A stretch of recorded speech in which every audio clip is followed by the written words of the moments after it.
dafee fayyumsa barbaadu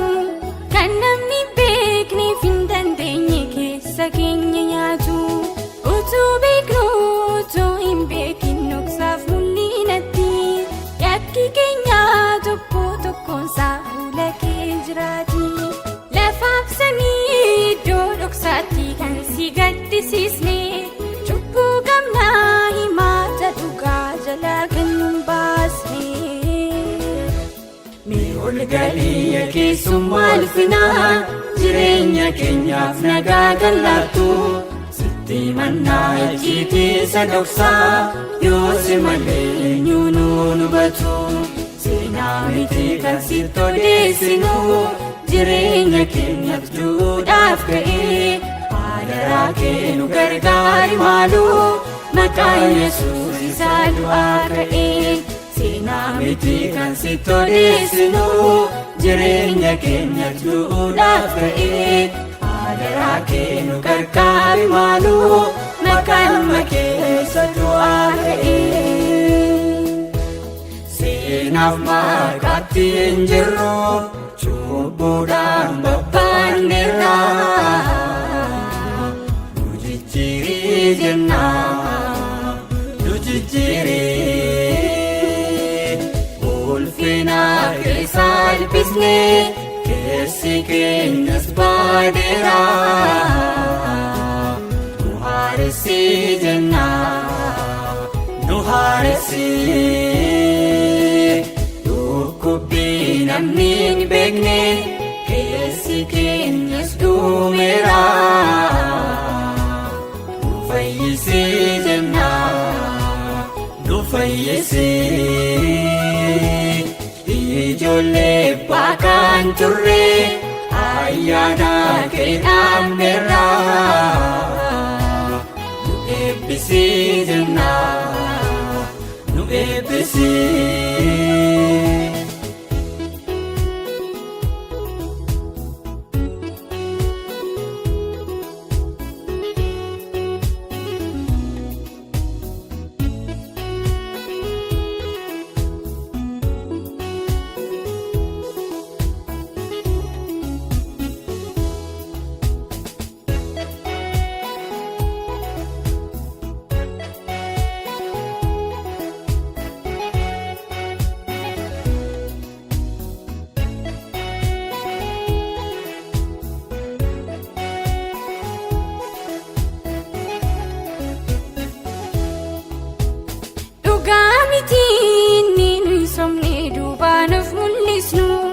Atis beektaanus beekna keessa keenya wanta qabnu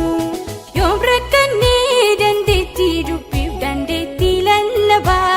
faarfanneerraa kennaa yoom dhabne hunda keenyatti qabaa wanti goonuu tajaajilli keenya tokko tokkoonsaa sababii qabaa tokko dhugaaf tokkommoo maqaasaa kennaa isaatiin maqaa kee lallabaa eenyufaatu akkas gochuun fayyee kan nuyi madaalamnu hojiin miti ayyaanni kee nuuf baay'atu ni dandeessaa hir'uu keenya guutii.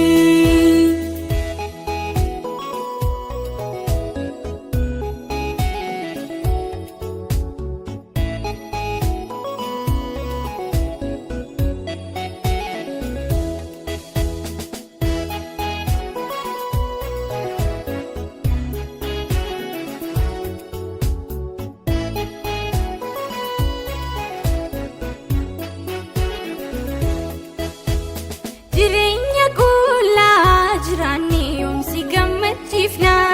qabeenya dhuunfaa kan kee taane yoom mallatteeffamna barri qalbiitti jijjiirrannu xumuratti dhufeera osoon fayyiin yeroon akkan dhumneef nu gargaara daraa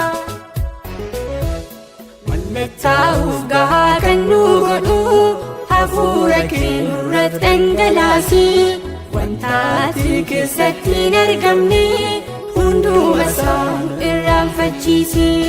ulfina kee fakkaa jiraannutti yeroo haftee ati nuuf eebbisi qulqulloota warratti gammaddu isaan keessaa tokko nu taasisi. Seenaaf maqaatiin jirru dhaabbataanirra jijjiirii jenna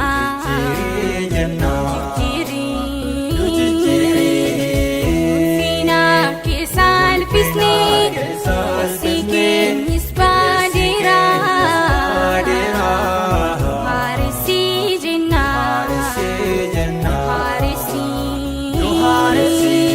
dhukkubbii namni hin beekne si keenyis dhumeera fayyisii jenna ijoollee baakaan turre ayyaana keedhaamneerra eebbisii jenna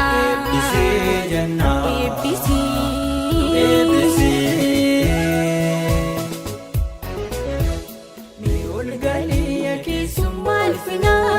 jireenya keenyaaf nagaa gallaattu sitti mannaa ejjiitii sadoksaa yoo si malee eenyuu nu hubatu seenaa miti qabsitti odeessinu jireenya keenyaaf duudhaaf ka'ee waadaraa kee nu gargaari maaloo maqaan Yesuus isaa du'aa ka'ee seenaa miti kan sitti odeessinu